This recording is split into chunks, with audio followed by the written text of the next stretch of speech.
예수님께서 겟세마네 동산에서 기도하신 후에 새벽 미명쯤에 대제사장들과 군병들이 예수님을 몽둥이를 갖고 잡아서 지금 이 대제사장 가야바 앞으로 이끌게 되어집니다. 대제사장은 예수님을 죽이고자 이미 정하였고 그 정한 뜻에 따라 증거를 수집하기 위해서 먼저는 무리들의 말을 들었습니다. 하지만 무리들의 말로도 증거가 불충분해지니까 직접 자신이 질문을 하고 그 질문에 어떠한 대답도 예수님께서 하지 아니하시니까 또 질문을 해서 예수님의 말꼬리를 잡아 신성모독이다 라고 하여 예수님을 죽이고자 먼저 이야기를 하고, 그리고 그 이야기에 사내들인 공의회 회원들이 즉시 반응을 하여 말씀을 이야기해주며 이것이 진짜구나 하고 확증되어지니까 사형이라는 처벌을 이들이 내리게 되어지는 것이 바로 오늘 본문의 말씀입니다. 오늘 이 본문의 말씀을 보면 세 부류의 사람들이 등장하는 것을 보게 되어지죠. 첫 번째로는 베드로, 두 번째로는 예수님, 그리고 세 번째가 바로 유대의 지도자들입니다. 근데 이 세 사람들의 특징들을 좀 살펴보면 이들이 행하고 있는 모든 것들이 말씀, 즉 진리에 따라 이들이 그 모든 것을 선택하며 행하고 있는 것인가, 아니면 실리, 자기의 이익을 위해서 지금 이와 같은 행동들을 하고 있는가 하는 것들을 우리가 본문 말씀을 통해 살펴보면, 먼저 베드로와 그리고 대제사장들을 비롯한 유대 지도자들은 하나같이 자신의 실리를 위해서 지금 예수님께 이와 같은 말을 하고 그리고 행동을 하고 또 정죄하고자 하고 있는 것입니다. 그러나 반대로 예수님은 실리가 아닌 진리를 선택하시면서 그 걸음을 걸어가게 되어지죠. 우리는 이러한 실리냐 진리냐 하는 이 양자 선택의 기로는 우리들에게도 늘 주어지기도 합니다. 그럴 때 우리는 어떠한 선택을 해야 될 것인가 하는 것에 대한 중요한 답을 주는 게 또 본문의 말씀이죠. 이 세 사람들을 조금 더 깊게 좀 살펴보길 원합니다. 먼저 첫 번째로는 베드로입니다. 여러분, 베드로를 어느 책에 보니까 이렇게 기록해 놓고 있더라고요. 엉거주춤한 베드로라고 말이죠. 즉 이러지도 못하고 저러지도 못하고 이렇게 행하지도 못하고 저렇게 행하지도 못하고 그 선택에 마치 장애를 얻는 것처럼 이리저리 갈팡질팡하고 있는 모습이 지금 베드로의 모습이라는 것입니다. 먼저는 그가 예수님이 잡히자마자 즉시 도망을 갑니다. 도망을 갔다라는 것은 결론은 실리를 추구했다라는 것입니다. 자신의 생명을 구하고자 예수님 곁에서 벗어난 것이죠. 그러나 베드로는 양심의 가책을 느끼게 됩니다. 즉 자신의 실리에 따라서 예수님을 버렸는데 예수님에 대한 죄책감이 자신에게 밀고 들어오는 것입니다. 그래서 그 마음을 달래기 위해서 어찌하냐면 잡혀가는 예수님 뒤에 조용히 따라가고 후에는 숯불이 피워져 있는 그곳에서 몸을 녹이게 되어집니다. 그때의 그 모습을 대부분의 신학자들은 이렇게 얘기를 합니다. 이러지도 못하고 저러지도 못하는 베드로의 행동과 그의 믿음이라고 말이죠. 즉 예수님께서 지금 진리 되신 예수님께서 지금 억울한 누명을 쓰시고 그리고 하나님의 뜻에 따라 이제 십자가형을 당하게 되어지는 그 길가로 가게 되어지는데, 베드로는 자기 목숨 구하겠다라고 예수님을 위해서 어떠한 대변도 하지 않고 그냥 그 숯불을 쬐면서 상황만 살펴보고 그 사태의 추이가 어떻게 되느냐에 따라 자신의 안위를 챙기기 위해 지금 기회를 엿보고 있는 이 모습이요, 사실은 바로 베드로의 믿음 없는 모습이기도 합니다. 근데 이런 모습이 우리들에게도 나타날 수 있다는 게 연약함의 문제이죠. 사실 우리들도 하나님의 진리의 말씀을 붙잡고 그 진리의 말씀대로 삶을 살아가야 되는 것 모르는 성도 없습니다. 그런데 진리이냐 아니면 실리이냐 하는 이 두 가지의 선택의 문제가 주어지면 안타깝게도 많은 경우 우리는 진리보다 실리를 붙잡을 때가 많은 것 같습니다. 아니면 실리를 붙잡지도 못하고 또 진리도 붙잡지도 못하는 엉거주춤한 상태, 그 상태 가운데 있는 또 우리들의 모습도 있을 수 있습니다. 그러니 지금 베드로의 이 모습을 보면서 오늘 우리들의 신앙을 좀 점검했으면 좋겠습니다. 하나님을 믿으면서 과연 나는 하나님을 위해서 나의 것들을 포기하고 있는가?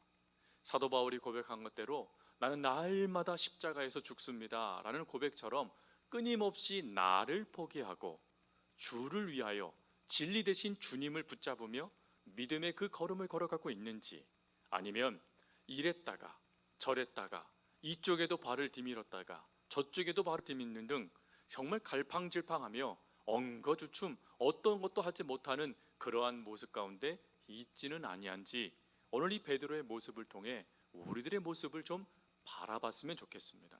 분명한 것은 이 모습은 후에 그가 불을 쬐고 있었다라는 이 모습을 통해 초라한 모습으로 표현되어집니다. 당당하게 복음을 전가하지도 못하고, 그렇다고 자기 생명 온전하게 챙기지도 못하는 그냥 초라한 인생밖에 되지 못한 지금 베드로의 모습이 오늘 본문의 모습입니다. 그리고 이 모습과 또 나타나는 두 번째 모습이 유대 지도자들의 모습이죠. 여러분, 유대 지도자들은 이미 답을 정해 놓았습니다. 즉 예수님과 신문을 하면서 그 신문을 통해서 예수님의 죄를 물어가야지 하는 것이 아니었습니다. 이미 여기에서는 사법 정의도 깨어졌다라는 걸 말하는 것이죠. 완전히 답을 정해놓고 그 답을 이루어가기 위하여 끼어 맞추기식 지금 수사를 하고 있는 것입니다. 그래서 끼어 맞추기 위해서 제일 먼저 대상은 누구를 활용을 하냐면 무리를 활용을 합니다. 근데 무리들이 증언을 하는데 문제가 발생됐어요. 그 문제가 뭐죠? 각기 다른 말을 하는 것입니다. 그럼 우리가 이런 생각을 가질 수 있습니다. 아니, 그럼 각기 다른 말을 했으니까 증거가 충분하겠네요 라고 말이죠. 그런데 여기에 문제가 발생됩니다. 그것은 율법에 증인으로서 그 법적 효력이 나타나려면 반드시 두 사람이 동일한 증인을 해야만 했습니다. 그런데 지금 수많은 증인들은 있는데 각기 그 증언들이 통일되지가 않는 거예요. 각기 다른 말 하는 것입니다. 거짓말로 꾸며내려고 하니 서로 의견 일치가 되어지지 않는 것입니다. 그러니 누가 급해집니까? 유대 지도자들이 급해지기 시작하는 겁니다. 왜요? 무리를 통해서 자신들의 손 더럽히지 않고 예수님을 죽이려고 했거든요. 그런데 자신들의 손을 더럽힐 수밖에 없는 일이 발생된 겁니다. 그러니 제일 먼저 대제사장이 예수님을 회유하려고 하죠. 너 이래도 할 말 없어? 라고 말이죠. 근데 예수님은 말씀도 안 하세요. 그러니 직접적으로 예수님을 공격하는 질문을 합니다. 네가 진짜 그리스도냐? 라는 질문 말입니다. 몰라서 질문을 했을까요? 이들이 예수님의 역사와 예수님의 생애 가운데 나타나는 수많은 기적들을 봤으면 이미 예수님은 메시아인 것을 이들은 모르지 않습니다. 근데 그럼에도 불구하고 이들은 예수님을 향하여 뭐라고 말하냐면 네가 메시아냐? 라고 질문을 하고, 그리고는 예수님이 내가 그다 라고 이야기하니까 어찌하죠? 신성모독이다 라고 하며 단정져 버립니다. 근데 단정을 짓게 되어졌을 때도 또 문제가 하나가 있어요. 그게 뭐냐면 그것에 대하여 동조하는 사람들이 나타나야 된다는 것입니다.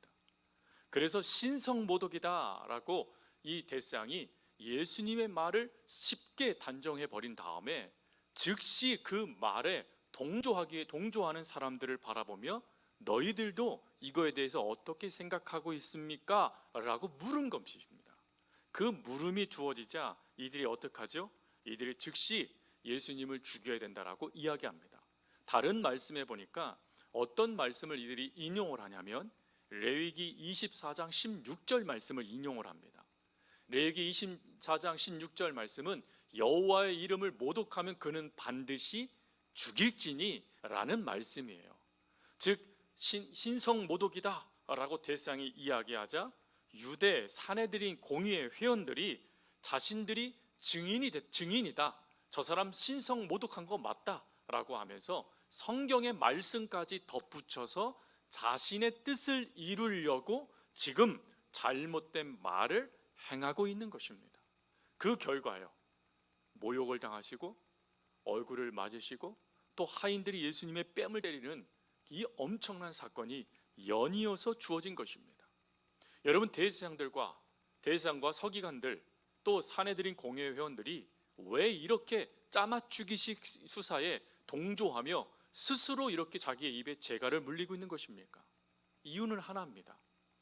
예수님께 모든 관심이 백성들의 마음이 집중된 것을 견딜 수가 없는 것입니다. 그리고 예수님을 가만히 두었다가는 자신들이 지금까지 누려왔던 수많은 권력, 수많은 그 돈, 명예, 이 모든 것들을 한순간에 놓쳐버리고 오히려 자신들이 죄인으로 낙인 찍힐 수 있는 문제가 자신들에게서 밝혀진 것이죠. 그래서 그 문제를 감추기 위해 예수님에게 이와 같은 죄를 물어서 죽이고자 했던 것입니다. 신앙을 빙자해 자신의 이익을 얻으려는 모습이요, 지금 이 대제사장들의 모습이라는 것입니다. 여러분, 여기에서 우리들도 우리의 모습을 점검하셔야 돼요. 조금 전에 베드로의 모습을 통해서는 우리가 진리이냐 실리이냐 라는 이것이 진리를 추구할 것이냐 내 이익을 추구할 것이냐 라는 선택에 엉거주춤해서 이러지도 저러지도 못하는 그런 모습이 우리 가운데 있지 아니한가 점검해 보자 했습니다. 근데 두 번째는 무엇이냐면, 우리들도 신앙을 빙자해서 말씀을 빙자해서 내 뜻을 이루고자 하는 그런 욕심들이 우리들 가운데는 없는지 점검해 보자라는 것입니다. 왜 많은 목회자들이 타락을 합니까? 왜 많은 교회가 타락을 합니까? 왜 많은 성도들이 그렇게 병듭니까? 다 빙자하는 거예요. 말씀을 말씀답게 섬기고 말씀을 말씀답게 믿으면 그 말씀은 살아있고 운동력이 있습니다. 그래서 그 말씀은 우리 속에 역사해서 더러운 것들을 내몰아버려요. 그런데 말씀을 빙자해서 단지 내가 그 믿음 있는 척하게 되어지니까 어때요? 말씀이 역사하지 못하고 내 육신의 자아가 역사하여져서 내 이익을 추구하는 더러운 모습들이 나타나고 있는 것입니다. 그래서 우리는 그런 모습들을 보면서 아이, 저 사람 어떻게 저럴 수 있어? 라고 혀를 끌끌끌 차기보다, 하나님, 저런 모습이 제 안에도 있습니다. 제가 사람들의 눈에 보이지 않았을 뿐이지 저도 제 이익을 위해서 하나님의 말씀을 인용하고 주님의 뜻이라고 말하면서 행하는 그런 잘못된 모습이 저희들 안에도 있습니다. 그러니 하나님, 이러한 모습들을 제가 늘 주의하고 그런 모습들이 저희 안에 나타나지 않도록 하나님 끊임없이 깨닫게 해주십시오 라고 우리는 기도할 수 있어야 된다라는 것입니다. 그리고 세 번째, 바로 예수님이십니다. 여러분, 이 재판이 진행되는 상황 속에 제일 억울한 분이 누구십니까? 예수님이시죠. 근데 이 예수님이요, 어떠한 항변도 하지 않으세요. 자신의 그 억울함의 문제를 가지고 울분을 토할 수도 있는 것 아니겠습니까? 그리고 분명한 것은 예수님은 신이시면서 인간이셨어요. 즉 예수님은 초월적인 능력도 행하실 수 있는 분이셨습니다. 그러니 그때의 그 상황에 예수님이 불같이 화를 내서 너희들이 행한 그 문제에 대해서 너희 죄값을 받아라 라고 하며 그 억울함을 이야기할 수 있지 않았겠습니까? 근데 예수님이 침묵하십니다. 왜 침묵하시죠? 말씀을 이루기 위함이셨습니다. 그 말씀이 바로 이사야서 53장 7절 말씀이에요. 말씀은 이렇습니다. 그가 곤욕을 당하여 괴로울 때에도 그의 입을 열지 아니하였으며 마치 도수장으로 끌려가는 어린 양과 털 깎는 자 앞에서 잠잠한 양같이 그의 입을 열지 아니하였도다. 아멘. 여러분, 이 말씀을 그대로 이루시기 위해서 주님은 침묵하십니다. 그리고요, 하나님의 뜻을 이루시기 위함입니다. 즉 나의 이익이냐 하나님의 말씀이냐 하는 그 양자 선택의 그 기로에 섰을 때 우리 주님은 나를 포기했다라는 것입니다. 나를 포기하고 그리고 하나님의 뜻을 붙잡는 선택을 했다라는 것이죠.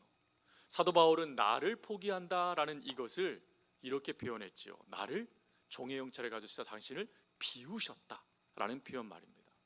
비우다라는 이 단어는 나의 권한, 나의 능력, 나의 역사를 포기하다라는 뜻입니다. 이것을 신학자들은 하나님 됨의 포기 선언이라고 이야기합니다. 즉 예수님이 하나님 되심을 완전히 포기해 버리신 게 바로 이 사건이라는 것입니다.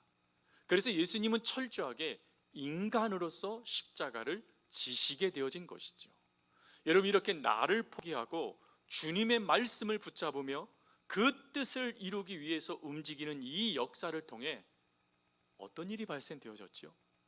오늘 우리에게 구원이 임해왔습니다.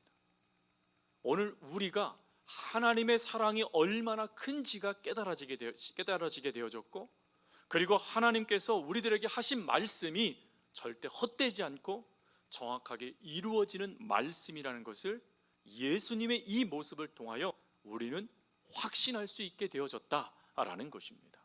그러니 예수님의 이 자기 포기는 더 나아가서 우리를 살리시는 은혜다라는 것입니다. 여러분, 하나님이 우리를 살리기 위해서 예수님을 보내주셨고, 그 예수님은 또 우리를 살리기 위해서 당신의 모든 것들을 포기하시며 끊임없이 주님의 말씀을 붙잡으며 그 걸음을 걸어가셨듯이 우리도 어찌해야 되겠습니까? 우리는 주의 뒤를 따라가는 제자다라고 이야기를 합니다. 제자는 스승의 뒤를 따라가는 자들이죠. 스승의 뒤를 따라간다라면 이미 스승이 보여주신 길이 우리에게 주어져 있습니다. 이미 저희 교회 안에도 그런 삶을 살아가는 우리 성도들이 참 많이 저의 눈에 보여지게 된 것이 참 저는 은혜라고 생각해요. 성도님들 잘하고 계세요. 주님을 위해서 여러분들을 포기하고, 여러분 하나님을 위해서 여러분들의 시간도 물질도 때로는 내 정열도 하나님을 위해서 그렇게 내어놓는 그 모습들이 있었기 때문에 오늘 우리 서호교회가 이렇게 온전하게 세워지고 있는 것입니다. 그러나 그것으로 만족하지 말고 더 끊임없이 하나님 말씀 붙잡게 해주세요. 어떠한 순간에도 하나님의 그 진리의 말씀에 반응할 수 있는 믿음을 주세요 라고 우리는 기도할 수 있어야 되겠다라는 것입니다. 말씀을 마칩니다. 성도 여러분, 하나님의 말씀이냐 내 이익이냐, 이 선택의 기로는 앞으로 우리의 신앙생활에 끊임없이 나타날 것입니다. 그때 어찌하시겠습니까? 엉거주춤 하시겠습니까? 아니면 내 이익을 위해서 빙자하시겠습니까? 아니면 진리를 위해서 내가 손해볼지라도 그 걸음을 걸어 가시겠습니까? 저는 하나님은 바라세요. 힘들더라도 우리 하나님의 말씀을 붙잡으며 나아갈 수 있는 우리 서호 공동체가 되었으면 좋겠습니다. 눈물 나고 괴로워도 말씀 붙잡고 살아내려고 몸부림칠 수 있는 그런 공동체가 우리 교회가 되었으면 좋겠습니다. 그래서 다른 것보다 서호교회 진리를 수호하며 진리를 위해 수고하며 진리를 위해 목숨도 내어놓는 교회다라는 이 평가를 하나님으로부터 듣는 그 은혜가 우리들의 수고와 헌신과 믿음을 통하여 주어질 수 있기를 간절히 주님의 이름으로 부탁드립니다.